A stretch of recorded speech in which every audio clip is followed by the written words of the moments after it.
Now that a few of the Dungeon Meshi anime episodes have finally come out, I feel like talking about the series again, as it's been quite a while since I made that original video, and just since I made a video in general. And since then, the manga has completely finished, and I do have a few things on that I'm going to talk about later. But first, the anime.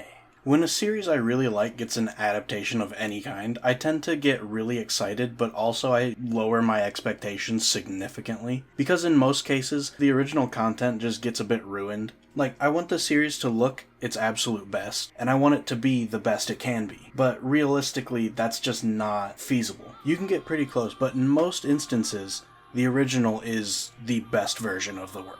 And I don't have a whole lot of faith in most anime studios. So I was a little worried going into the first episode, but immediately I thought the animation quality was pretty damn good. I really shouldn't be that surprised with it because most of the bigger series get really good anime adaptations nowadays, but somehow it still kind of shocked me initially. And as someone that really nitpicks, like, animation quality, there really isn't a whole lot that I can nitpick with this series, so far at least.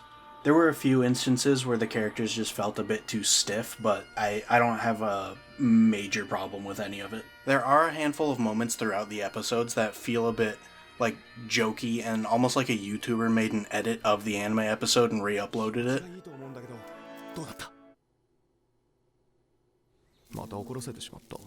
But it works pretty well for me. I also just noticed an overabundance of pans and zooms that didn't really need to be in the episode, but it didn't, like, take away from anything either, so I don't really mind them that much. But it does make it feel a bit more low effort than I would like to admit, which isn't always a bad thing. But the actual cooking and the food animations looked really good, and that's the one thing that I was kinda worried about, because there's so many series where they make the food look so damn good. And having multiple big monster meals every episode where it's basically the main focal point of the series, it had me worried that they were going to lessen the quality because they were pumping out so many per episode. But they actually turned out really well, and basically every one of them made me a bit hungry. There was one thing that I had more of an issue with than not, and it's that initially I felt like Laios' voice didn't really match up all that well, but as I continued watching, it did grow on me a bit. But I didn't necessarily think that his voice lines matched how I read his dialogue in the manga.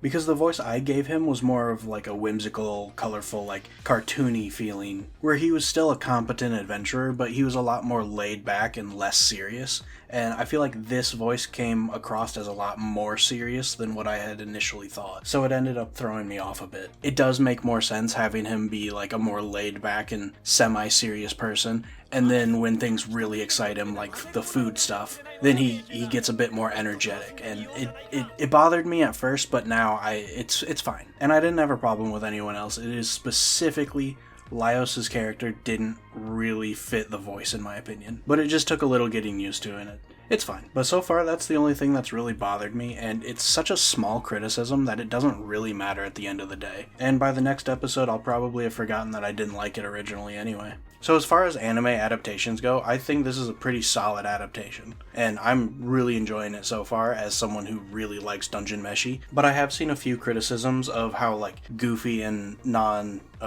focused the anime feels, and I definitely understand some of the criticisms I've seen, but for the most part, this is how the manga goes, and it's a pretty goofy series to begin with. But once it gets going, you're going to understand that it's much more of like an actual adventure series and less of the like goofy food cooking stuff, because boy does it get crazy, especially at the end. But so far I'm really happy with what they've done. I also just want to quickly mention that I really like the intro, and I'm going to listen to it on repeat until I can't stand it anymore.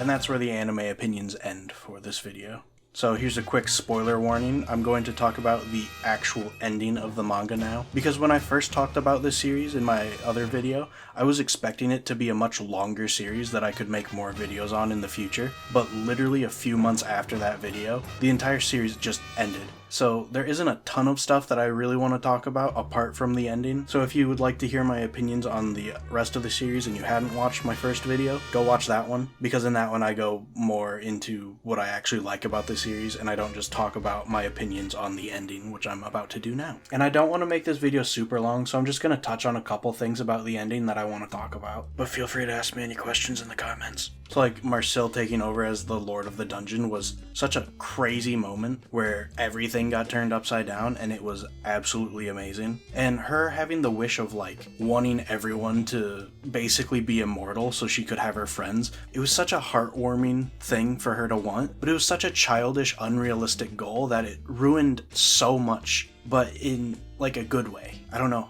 It was great. But I love when it turns like a main character into the villain, and then you have to deal with another aspect of changing everything. Like friends become enemies, and then they have to try and resolve everything together. It's amazing. But then having her dream immediately compared to Laios's dream, where he just wanted to be a fucking cool monster.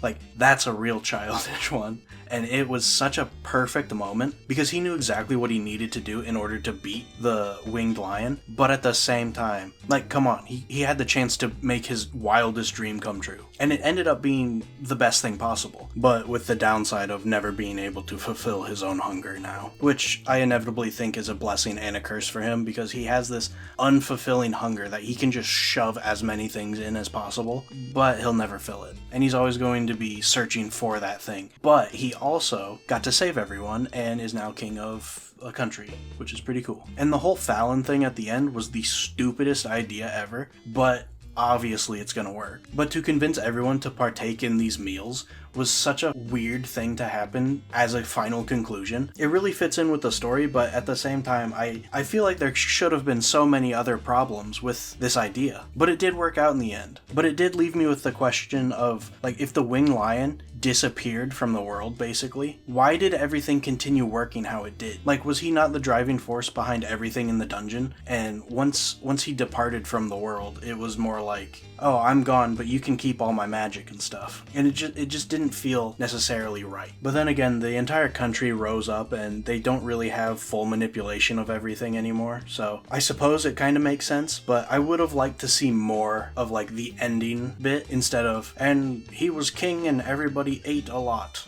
That was great. Like, it slightly annoys me that it took this amazingly built up world, turned everything on its head, and then just kind of left us to think about it on our own, which is perfectly fine. But I would have liked to know where the world actually went from that moment, because I feel like with the winged lion's departure, everything would have changed yet again, and they would have had to deal with all these new aspects of life, especially with this resurrected country. So many new things could have came from this, but it ends on a really happy note at the end of the day, so I can't really complain too much about it. I just really like seeing worlds like expand and continuously build, and having this one just kind of end right after a major conflict changes everything, it leaves me a bit empty. But it's probably just because I really fell in love with this world and wanted to see it continue and thrive and see what other wacky things they could accomplish. But it did end up reaching its natural conclusion. Wait, what the hell's wrong with her teeth? You know what? I don't even care. Overall, Dungeon Meshi is a fucking 10 out of 10 for me. I absolutely love the series, and I hope you guys do too. Yeah, anyway, thanks for watching. Bye.